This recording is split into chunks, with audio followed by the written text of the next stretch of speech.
দরপতন দিয়ে শেষ হয়েছে ঢাকার শেয়ার বাজারে সপ্তাহের প্রথম কার্যদিবসের লেনদেন।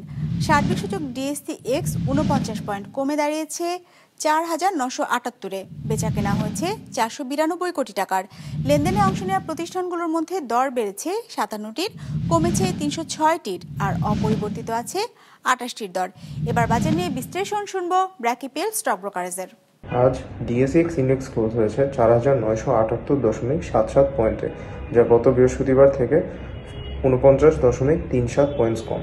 আজ টার্নওভার ওয়াইজ মার্কেটে ঊর্ধ্বমুখী প্রবণতা লক্ষ্য করা গেছে, যা গত বৃহস্পতিবারের তুলনায় 12.1% বেশি।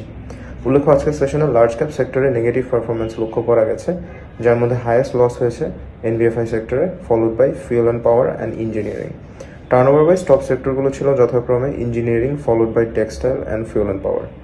আজকের সর্বাধিক ট্রেডেড স্টকগুলো হলো Khan Brothers PP woven bag Industries Limited, Summit Alliance Port Limited এবং Dominate Steel Building Systems limited.